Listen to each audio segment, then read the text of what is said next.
This is an ABC News special report. The impeachment trial of President Donald Trump. Now reporting, George Stephanopoulos. Good afternoon and welcome to our special coverage of the Senate trial of President Trump. The final votes today. The president impeached by the House on December 19th on a near party line vote. This trial began 3 weeks ago in the Senate. And today, no more mysteries. Every single Democrat will vote to convict the president. Every single Republican, save one, will vote to acquit the president. That Republican, Mitt Romney, he spoke on the Senate floor earlier this afternoon. As a senator juror, I swore an oath before God to exercise impartial justice. I am profoundly religious. My faith is at the heart of who I am.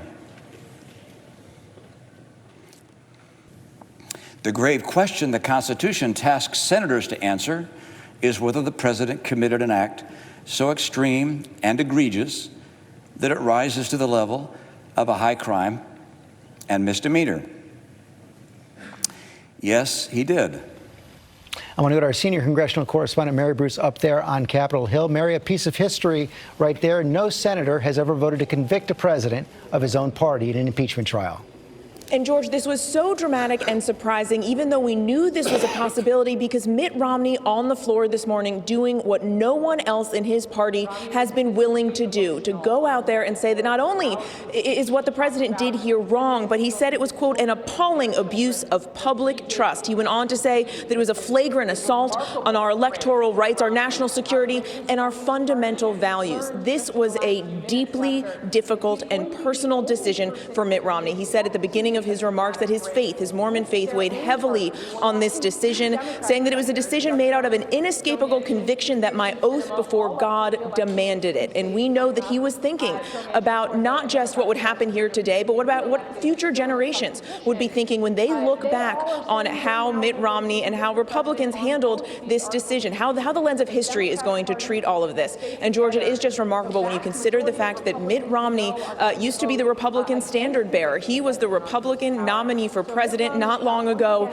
and now the only senator here to break with his party and vote to convict the president. Long and complicated history with President Trump as well. Accepted his endorsement in 2012, was harshly critical of him during the 2016 campaign, but has voted with him more than 80% of the time in the Senate. I want to go to our chief White House correspondent, John Carl, for more on this. John, coming in today, the president had hoped for a bipartisan vote for acquittal, but one by one, those Democrats who were on the fence, Joe Manchin of West Virginia, Kirsten Sinema of Arizona, Doug Jones of Alabama, all said they would vote to convict on both counts. And now he faces this vote from Mitt Romney. Imagine he is livid. There's no question about that, George. Look, in practical terms, it doesn't mean anything. The president, either with or without Mitt Romney's votes, was not going to be removed from office. But symbolically, it is everything.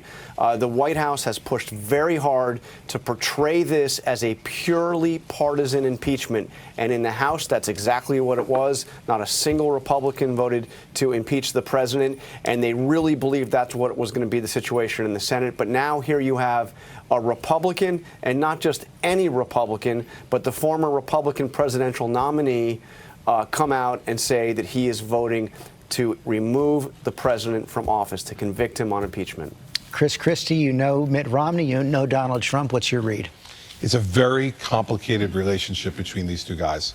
You go back to 2012, where Trump enthusiastically endorsed him, and Romney was right up here in New York at Trump Tower enthusiastically embracing Donald Trump. Fast forward to 2016, Romney took no position in the presidential race until Trump pulled ahead. And then he made that really stinging indictment of Trump in the speech he gave in 2016. Yet he sat twice in Trump Tower and interviewed to be Donald Trump's Secretary of State. So this is a really complicated issue, and I don't think it's nearly as clear as it's being portrayed today. There's a lot of personal going on here, George. Chief Justice is in the chamber right now. Let's listen in. House of Representatives against Donald John Trump, President of the United States. As a reminder to everyone in the chamber, as well as those in the galleries, demonstrations of approval or disapproval are prohibited. The majority leader is recognized. Mr. Chief Justice, the Senate is now ready to vote on the articles of impeachment, and after that is done, we will adjourn the court of impeachment. The clerk will now read the first article of impeachment. Article 1, Abuse of Power. The Constitution provides that the House of Representatives, quote, shall have the sole power of impeachment, unquote, and that the President, quote, shall be removed from office on impeachment for and conviction of treason, bribery, or other high crimes and misdemeanors, close quote. In his conduct of the office of President of the United States, and in violation of his constitutional oath faithfully to execute the office of President of the United States, and, to the best of his ability, preserve, protect, and defend the Constitution of the United States, and in violation of his constitutional duty to take care that the laws be faithfully executed, Donald J. Trump has abused the powers of the presidency in that, using the powers of his office, President Trump solicited the interference of a foreign government, Ukraine, in the 2020 United States presidential election.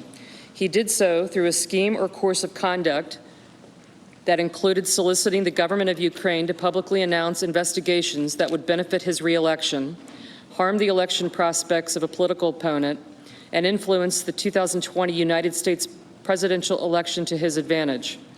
President Trump also sought to pressure the government of Ukraine to take these steps by conditioning official United States government acts of significant value to Ukraine on its public announcement of the investigations. President Trump engaged in this scheme or course of conduct for corrupt purposes in pursuit of personal political benefit. In doing so, President Trump used the powers of the presidency in a manner that compromised the national security of the United States and undermined the integrity of the United States democratic process. He thus ignored and injured the interests of the nation. President Trump engaged in this scheme or course of conduct through the following means. 1, President Trump, acting both directly and through his agents within and outside the United States government, corruptly solicited the government of Ukraine to publicly announce investigations into A, political opponent, former Vice President Joseph R. Biden Jr., and B, a discredited theory promoted by Russia alleging that Ukraine, rather than Russia, interfered in the 2016 United States presidential election. 2, with the same corrupt motives, President Trump, acting both directly and through his agents within the outside of the United States government, conditioned 2 official acts on the public announcements that he had requested. A, the release of $391 million of United States taxpayer funds that Congress had appropriated on a bipartisan basis for the purpose of providing vital military and security assistance to Ukraine to oppose Russian aggression, and which President Trump had ordered suspended.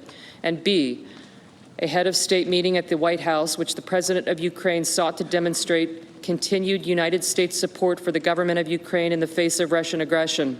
3, faced with the public revelation of his actions, President Trump ultimately released the military and security assistance to the government of Ukraine and has persisted in openly and corruptly urging and soliciting Ukraine to undertake investigations for his personal political benefit.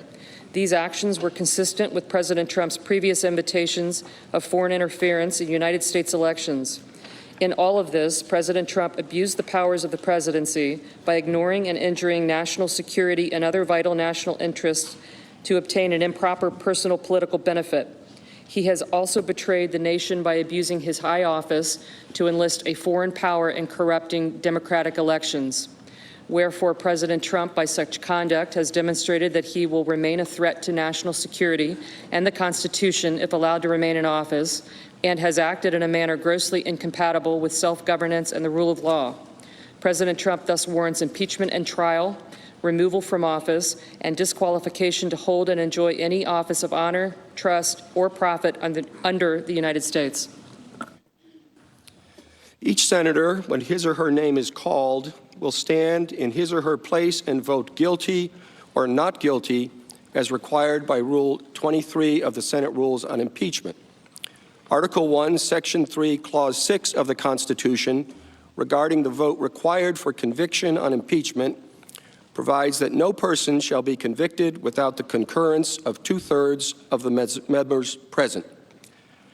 The question is on the first article of impeachment. Senators, how say you? Is the respondent, Donald John Trump, guilty or not guilty? A roll call vote is required. The clerk will call the roll. Mr. Alexander. Not guilty. Mr. Alexander, not guilty. Ms. Baldwin. Ms. Baldwin, guilty. Mr. Barrasso.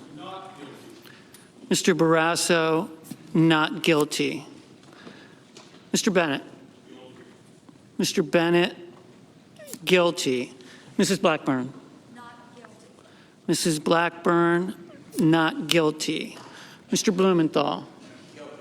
Mr. Blumenthal, guilty. Mr. Blunt. Mr. Blunt, not guilty. Mr. Booker.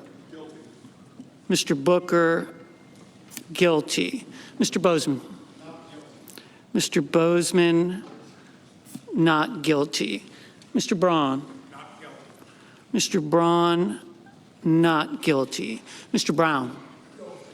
Mr. Brown, guilty. Mr. Burr. Mr. Burr, not guilty. Ms. Cantwell. Ms. Cantwell, guilty. Mrs. Capito. Mrs. Capito, not guilty. Mr. Cardin. Mr. Cardin, guilty. Mr. Carper. Mr. Carper, guilty. Mr. Casey. Mr. Casey, guilty. Mr. Cassidy. Mr. Cassidy, not guilty. Ms. Collins. Ms. Collins, not guilty. Mr. Coons. Mr. Coons, guilty. Mr. Cornyn. Mr. Cornyn, not guilty. Ms. Cortez Masto. Ms. Cortez Masto, guilty. Mr. Cotton. Mr. Cotton, not guilty. Mr. Kramer. Mr. Kramer, not guilty. Mr. Crapo. Mr. Crapo, not guilty. Mr. Cruz. Mr. Cruz, not guilty. Mr. Daines. Mr. Daines, not guilty. Ms. Duckworth. Ms. Duckworth, guilty. Mr. Durbin. Mr. Durbin, guilty. Mr. Enzi. Mr. Enzi, not guilty. Ms. Ernst. Ms. Ernst, not guilty. Mrs. Feinstein. Mrs. Feinstein, guilty. Mrs. Fisher.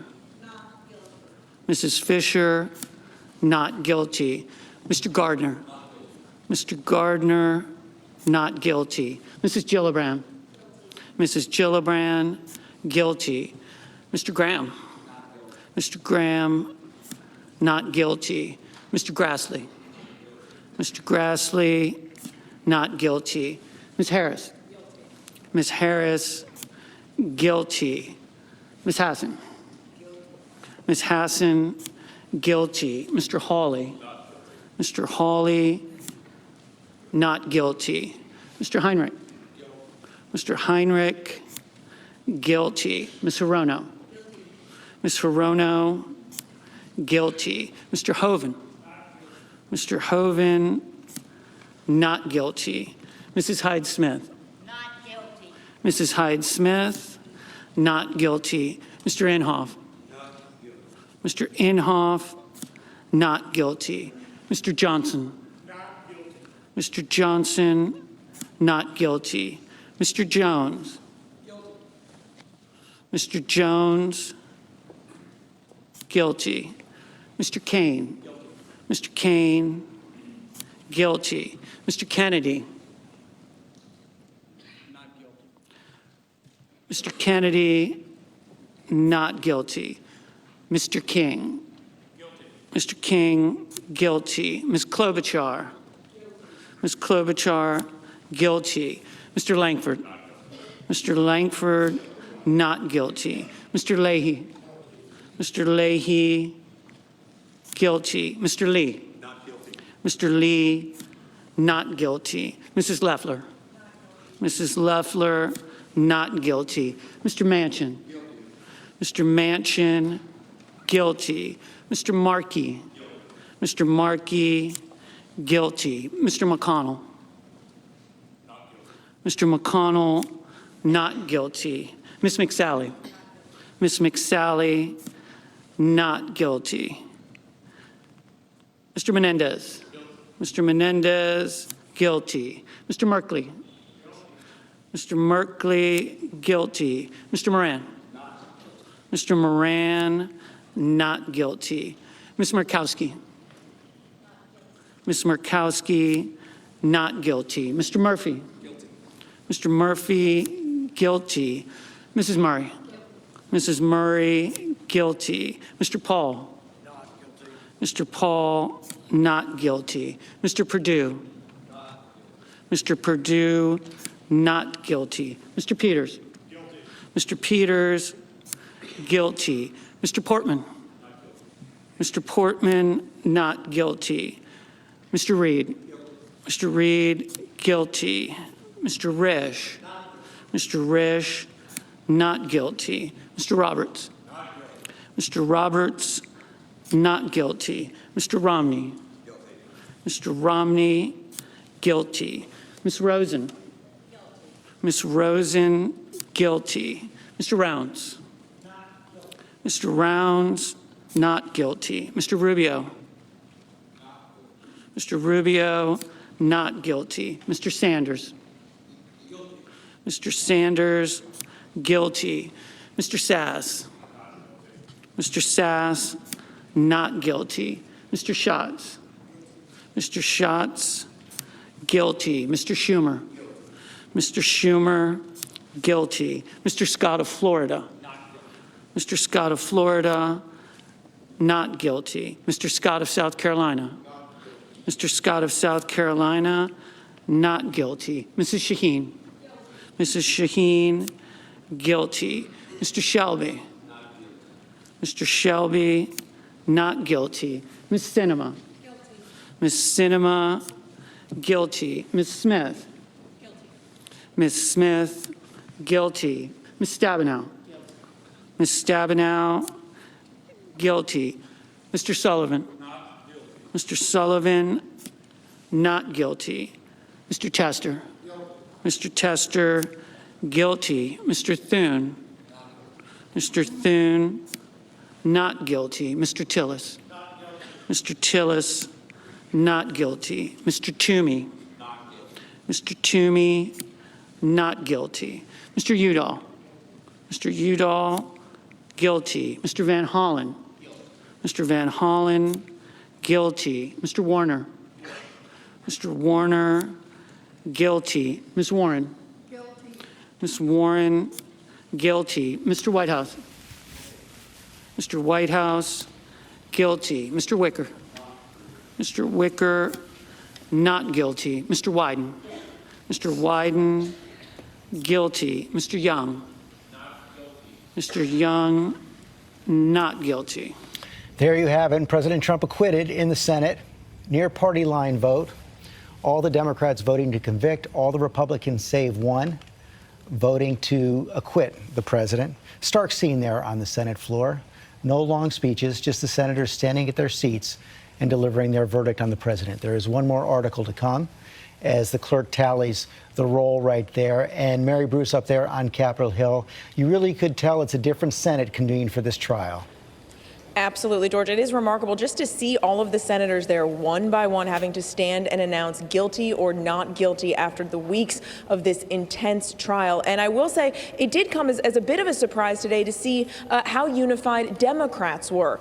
We just moments before this vote, Senator Joe Manchin of West Virginia announcing that he was going to stand with the party and vote to convict the president, of course, shattering Donald Trump's hopes that he would have a bipartisan acquittal. But in the end, Joe Manchin, even though we know that this was a very difficult decision for him, a politically risky decision for the red state senator. The president is very popular back home in West Virginia, but he said ultimately that the president's actions, of course, did rise to the level of impeachment and removal. 48 senators have pronounced Donald John Trump, president of the United States, guilty as charged. 52 senators have pronounced him not guilty as charged. 2/3 of the senators present not having pronounced him guilty, the Senate adjudges that the respondent, Donald John Trump, President of the United States, is not guilty as charged in the first article of impeachment. Chief Justice reminding us there that on the actual conviction, this vote not close. It was not close to a two-thirds vote.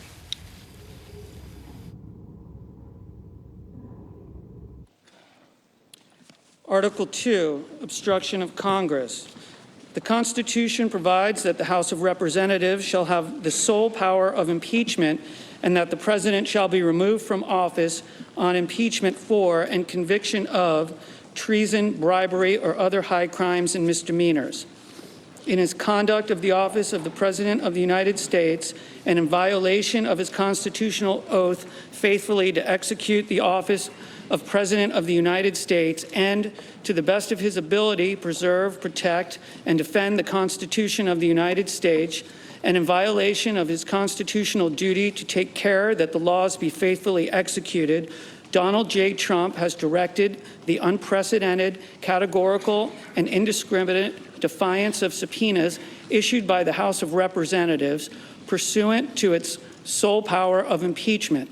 President Trump has abused the powers of the presidency in a manner offensive to and subversive of the Constitution in that the House of Representatives has engaged in an impeachment inquiry focused on President Trump's corrupt solicitation of the government of Ukraine to interfere in the 2020 United States presidential election.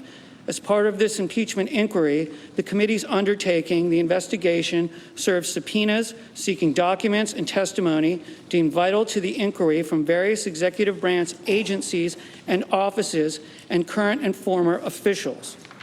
In response, without lawful cause or excuse, President Trump directed executive branch agencies, offices, and officials not to comply with those subpoenas.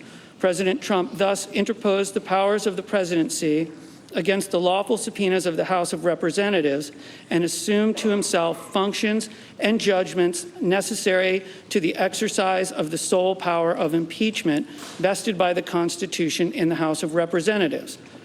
President Trump abused the powers of his high office through the following means.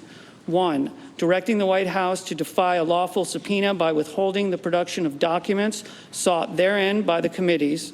2, directing other executive branch agencies and offices to defy lawful subpoenas and withhold the production of documents and records from the committees, in response to which the Department of State, Office of Management and Budget, Department of Energy, and Department of Defense refused to produce a single document or record. 3, directing current and former executive branch officials not to cooperate with the committees, in response to which 9 administration officials defied subpoenas for testimony, namely John Michael Mick Mulvaney, Robert B. Blair, John A. Eisenberg, Michael Ellis, Kristen Wells Griffith, Russell T. Vaught, Michael Duffy, Brian McCormick, and T. Ulrich Reckbull. These actions were consistent with President Trump's previous efforts to undermine United States government investigations into foreign interference in United States elections. Through these actions, President Trump sought to arrogate to himself the right to determine the propriety, scope, and nature of an impeachment inquiry into his own conduct, as well as the unilateral prerogative to deny any and all information to the House of Representatives in the exercise of its sole power of impeachment. In the history of the Republic, no president has ever ordered the complete defiance of an impeachment inquiry or sought to obstruct and impede so comprehensively the ability of the House of Representatives to investigate high crimes and misdemeanors. This abuse of office served to cover up the president's own repeated misconduct and to seize and control the power of impeachment, and thus to nullify a vital constitutional safeguard vested solely in the House of Representatives. In all of this, President Trump has acted in a manner contrary to his trust as president and subversive of the constitutional government, to the great prejudice of the cause of law and justice, and to the manifest injury of the people of the United States. Wherefore, President Trump, by such conduct, has demonstrated that he will remain a threat to the Constitution if allowed to remain in office, and has acted in a manner grossly incompatible with self-governance and the rule of law. President Trump thus warrants impeachment and trial, removal from office, and disqualification to hold and enjoy any office of honor, trust, or profit under the United States. The question is on the second article of impeachment. Senators, how say you? Is the respondent, Donald John Trump, guilty or not guilty? The clerk will call the roll. Mr. Alexander. Not guilty. Not guilty. Ms. Baldwin. Guilty. Mr. Barrasso? Not guilty. Mr. Bennett? Guilty. Mrs. Blackburn? Not guilty. Not guilty. Mr. Blumenthal? Guilty. Mr. Blunt? Not guilty. Mr. Booker? Guilty. Mr. Bozeman? Not guilty. Mr. Braun? Not guilty. Mr. Brown? Guilty. Mr. Burr? Not guilty. Ms. Cantwell? Guilty. Mrs. Capito? Not guilty. Mr. Cardin? Guilty. Mr. Carper? Guilty. Mr. Casey? Guilty. Mr. Cassidy? Not guilty. Ms. Collins? Not guilty. Mr. Coons? Guilty. Mr. Cornyn? Not guilty. Ms. Cortez Masto? Guilty. Mr. Cotton? Not guilty. Mr. Kramer? Not guilty. Mr. Crapo? Not guilty. Mr. Cruz? Not guilty. Mr. Daines? Not guilty. Ms. Duckworth? Guilty. Mr. Durbin? Guilty. Mr. Enzi? Not guilty. Ms. Ernst? Not guilty. Mrs. Feinstein? Guilty. Mrs. Fisher? Not guilty. Mr. Gardner? Not guilty. Mrs. Gillibrand? Guilty. Mr. Graham? Not guilty. Mr. Grassley? Not guilty. Ms. Harris? Guilty. Ms. Hassan? Guilty. Mr. Hawley? Not guilty. Mr. Heinrich? Guilty. Ms. Hirono? Guilty. Mr. Hoven? Not guilty. Mrs. Hyde-Smith? Not guilty. Not guilty. Mr. Inhofe? Not guilty. Mr. Johnson? Not guilty. Not guilty. Mr. Jones? Guilty. Mr. Kane? Guilty. Mr. Kennedy? Not guilty. Mr. King? Guilty. Ms. Klobuchar? Guilty. Mr. Langford? Not guilty. Mr. Leahy? Guilty. Mr. Lee? Not guilty. Not guilty. Mrs. Loeffler? Not guilty. Mr. Manchin? Guilty. Mr. Markey? Guilty. Mr. McConnell? Not guilty. Ms. McSally? Not guilty. Mr. Menendez? Guilty. Mr. Merkley? Guilty. Mr. Moran? Not guilty. Ms. Murkowski? Not guilty. Mr. Murphy? Guilty. Mrs. Murray? Guilty. Mr. Paul? Not guilty. Not guilty. Mr. Perdue? Not guilty. Mr. Peters? Guilty. Mr. Portman? Not guilty. Mr. Reed? Guilty. Mr. Risch?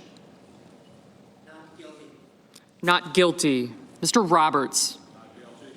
Not guilty. Mr. Romney? Not guilty. Ms. Rosen? Guilty. Mr. Rounds? Not guilty. Mr. Rubio? Not guilty. Mr. Sanders? Guilty. Mr. Sass? Not guilty. Mr. Schatz? Guilty. Mr. Schumer? Guilty. Mr. Scott of Florida? Not guilty. Mr. Scott of South Carolina? Not guilty. Mrs. Shaheen? Guilty. Mr. Shelby? Not guilty. Ms. Sinema? Guilty. Ms. Smith? Guilty. Ms. Stabenow? Guilty. Mr. Sullivan? Not guilty. Mr. Tester? Guilty. Mr. Thune? Not guilty. Mr. Tillis? Not guilty. Mr. Toomey? Not guilty. Mr. Udall? Guilty. Mr. Van Hollen? Guilty. Mr. Warner? Guilty. Ms. Warren? Guilty. Mr. Whitehouse? Guilty. Mr. Wicker? Not guilty. Mr. Wyden? Guilty. Mr. Young? Not guilty. There you have it. On Article 2, President Trump acquitted. Straight party line vote. 53 for acquittal, all Republicans, 47 for guilty, all Democrats. They will tally the roll now. The Chief Justice will announce the verdict, and then the trial will be adjourned. Somewhat quicker trial than the one faced by President Clinton back in 1999, which stretched on after hearing depositions from witnesses for several weeks. Chief Justice now looking at the tally.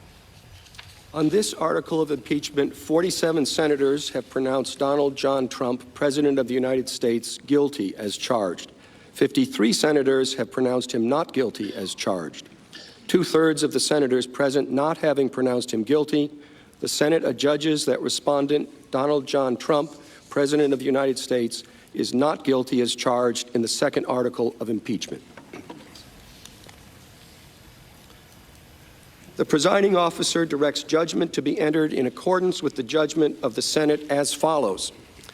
The Senate, having tried Donald John Trump, President of the United States, upon 2 articles of impeachment exhibited against him by the House of Representatives, and 2/3 of the senators present not having found him guilty of the charges contained therein, it is therefore ordered and adjudged that the said Donald John Trump be, and he is hereby, acquitted of the charges in said articles.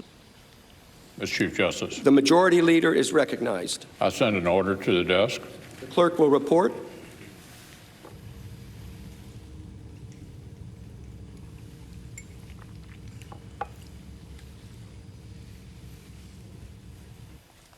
Ordered that the Secretary be directed to communicate to the Secretary of State, as provided by Rule 23 of the Rules of Procedure and Practice in the Senate when sitting on impeachment trials, and also to the House of Representatives, the judgment of the Senate in the case of Donald John Trump, and transmit a certified copy of the judgment to each. Without objection, the order will be entered. Mr. Chief Justice. The Majority Leader is recognized. Before this process fully concludes, I want to very quickly acknowledge a few of the people who helped the Senate fulfill our duty these past weeks. First and foremost, I know my colleagues join me in thanking Chief Justice Roberts for presiding over the Senate trial with a clear head, steady hand, and the forbearance that this rare occasion demands.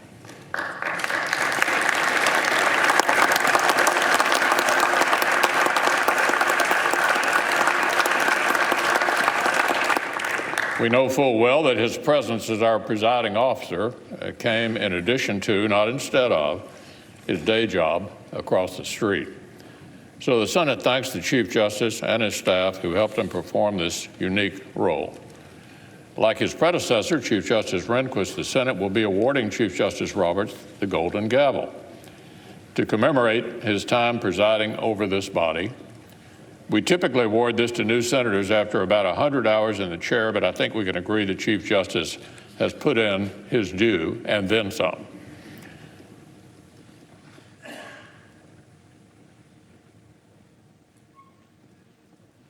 The page is delivering the gavel.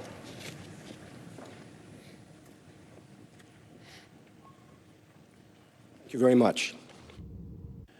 Of course, there are countless Senate professionals whose efforts were essential.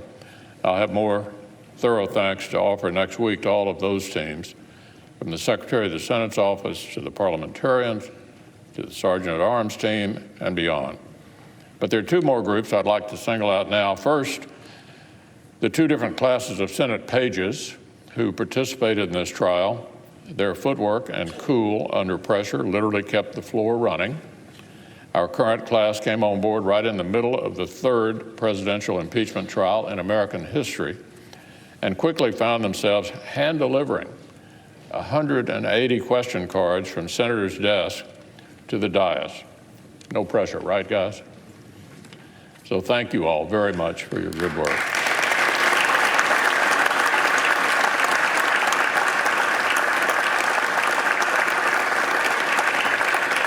And second, the fine men and women of the Capitol Police, we know that the safety of our democracy literally rests in their hands every single day. But the heightened measures surrounding the trial meant even more hours and even more work and even more vigilance. Thank you all very much for your service to this body and to the country.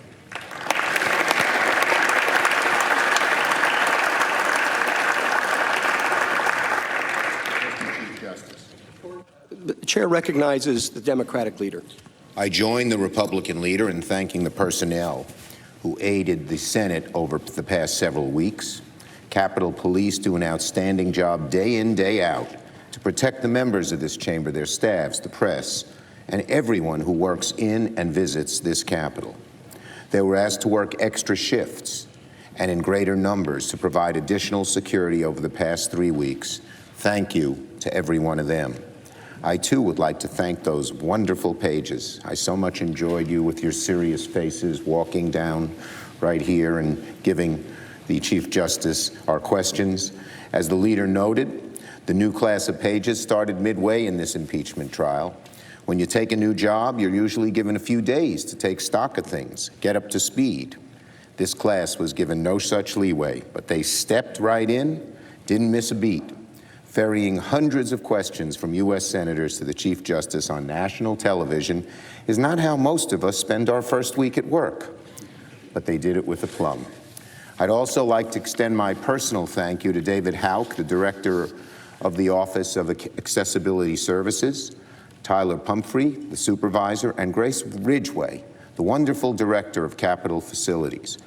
Everyone Grace's team worked so hard to make sure we were ready for impeachment.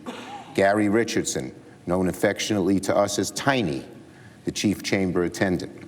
Jim Hoover and the cabinet shop, who built new cabinets to deprive us of the use of our electronics and flip phones during the trial.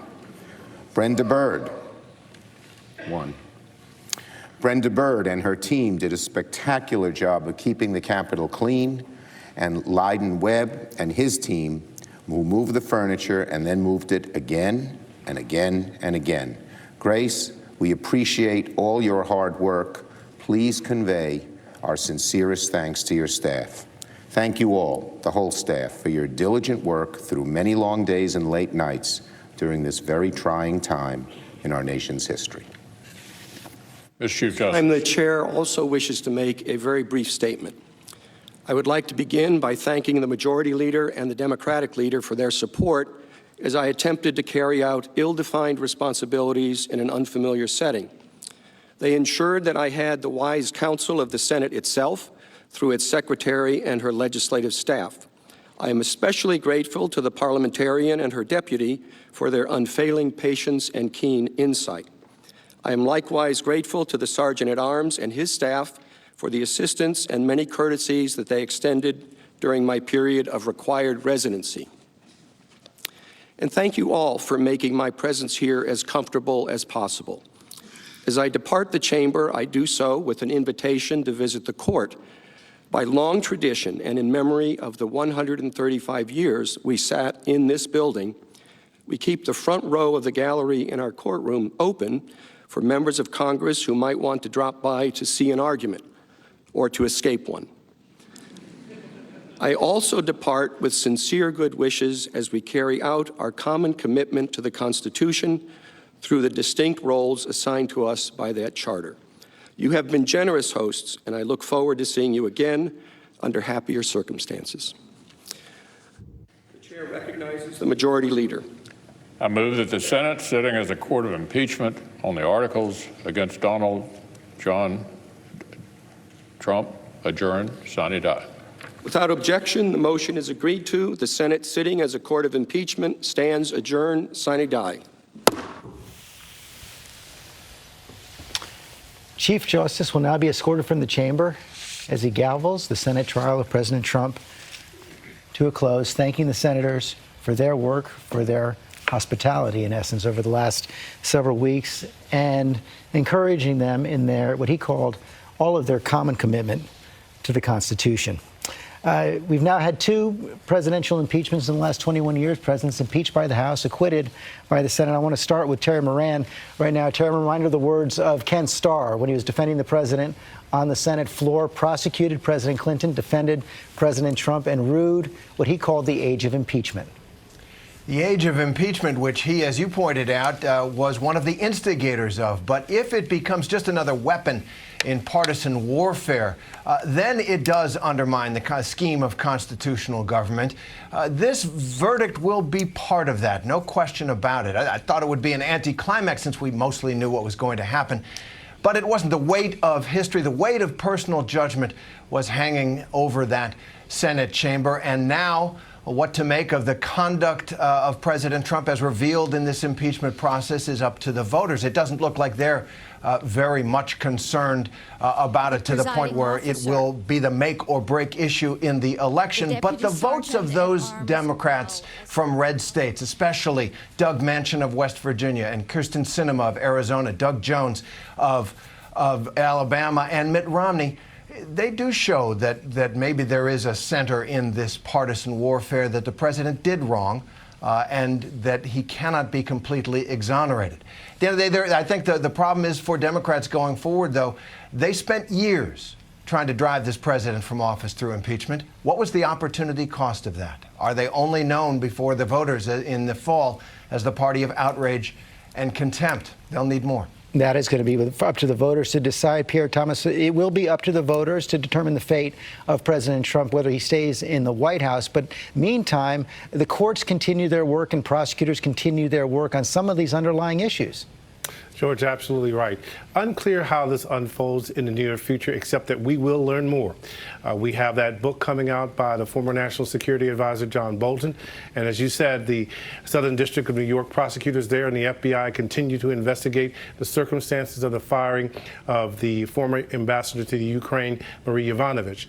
Rudy Giuliani plays a role in that investigation. We understand he's being looked at as well as the activity of 2 of his close colleagues, Igor Fruman and Lev Parnas, who were involved in the efforts to dig up dirt on Joe Biden and his son. So much more to come. We'll have to see how the American public views it, George. John Carl, up until this defection by Mitt Romney, the president's hold on the Republican Party actually strengthened over the course of this impeachment proceedings in the House and the trial in the Senate. Yet he also does have to contend with, even though senators have voted to acquit him, not all said that what he did was appropriate.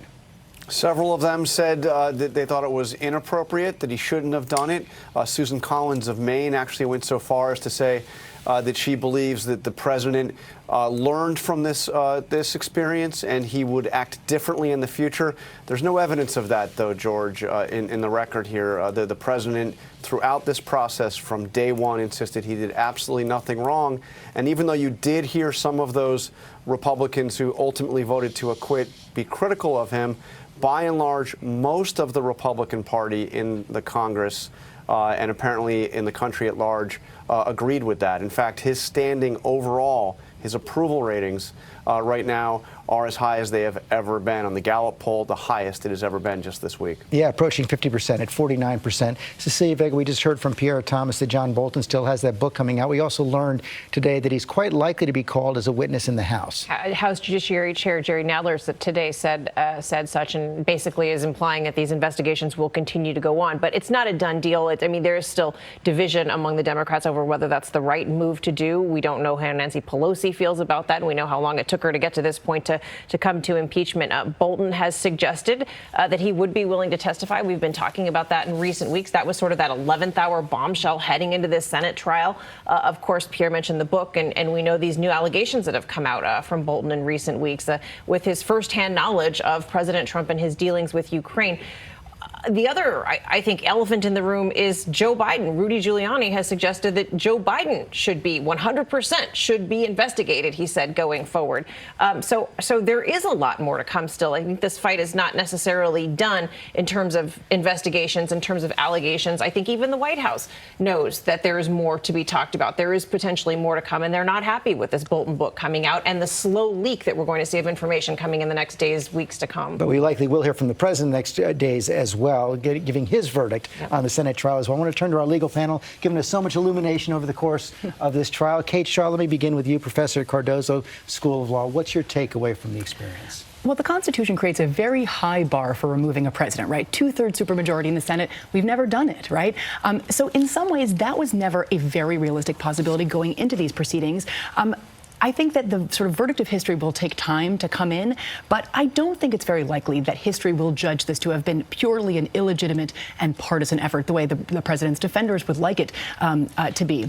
In part because of what John Carl was suggesting, you know, the president's members of the president's own party, not just the Mitt Romney defection, but the condemnation of a number of Republican senators, I think makes it hard to suggest that the president's conduct here was above reproach, and that if there was serious misconduct, what the Constitution creates is impeachment, even if conviction is a very difficult bar. So I think there'll be a lot of questions about the strategy that the Democrats use to pursue this impeachment and removal, but there is a degree of condemnation that is coming out of these proceedings that is bipartisan. And that, I think, is one important takeaway from the perspective of history. And when we look at this historically, we still don't know exactly what's still to come. And I don't mean regarding investigations in the future. I mean even on the very issue that was being addressed here. We're going to get those additional documents. We're going to hear from people who were there. History will be determined in part by the very information that didn't come out in the trial. That is going to help us determine exactly how it should be viewed, because we're not going to be constrained by time or rules of any kind of evidentiary issues. It's just going to be simply, oh yeah, we got more information that we didn't have at the time, and I think that's going to help shape it. I do think there's going to be a look back strategically at the way Democrats did what they did. Should they have subpoenaed more witnesses earlier, et cetera? But I think that judgment in part will be dictated by what more comes out, and B, the most important issue, which is how does this get viewed politically? If November 2020 they're doing exit polls and they ask people about impeachment, and the bottom line is that President Trump ends up squeaking it out because there were enough people who were irritated at Democrats about impeachment, well, then that's going to be very important historically. And this is Melissa Murray, constitutional scholar at NYU. This is a unique situation. President Trump, of course, the first president impeached who's now going to face the voters in November. Well, so that will be an interesting legacy. What will be the residue of impeachment on President Trump's reelection prospects? But I think the lessons here are twofold.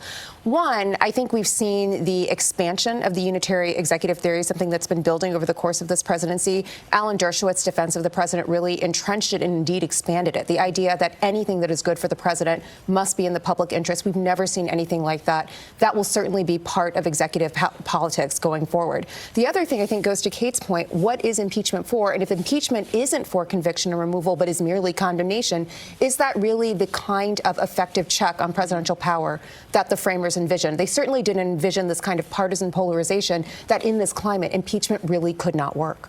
Chris Christie, let me end with you. Susan Collins, who ultimately voted to acquit the president, the senator from Maine, said as she was making that vote, she believes that President Trump will learn a lesson from this. She's now amended that statement to say she hopes he'll learn a lesson from this. Will he learn a lesson from this? So no one who holds that office wanted to have what just happened right now. And the president clearly is unhappy about this entire process.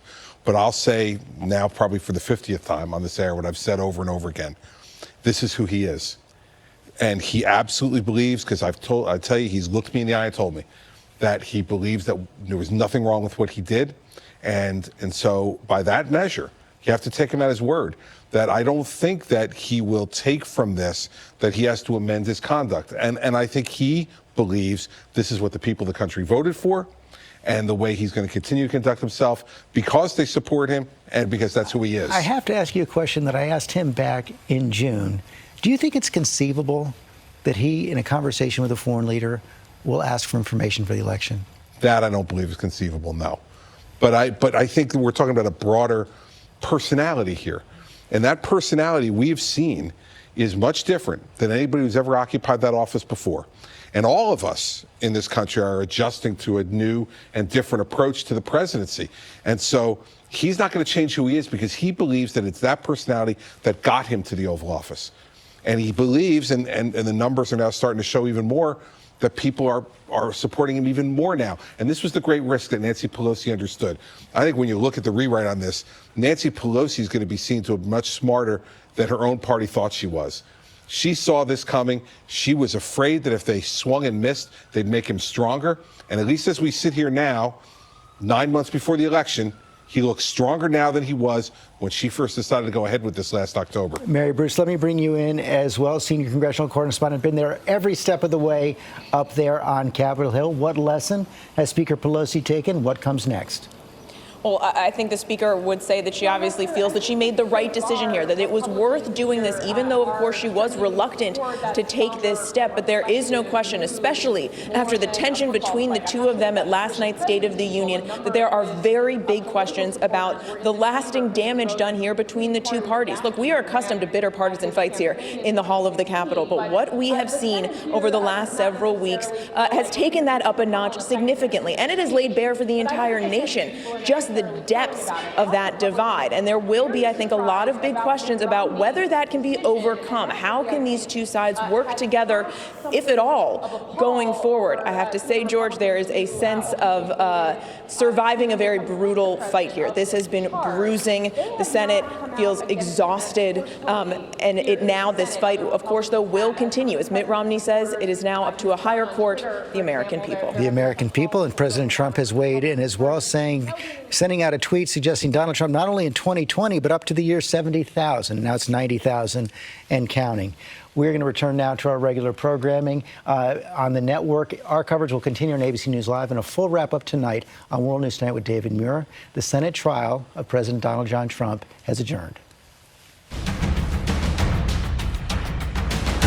This has been a special report from ABC News.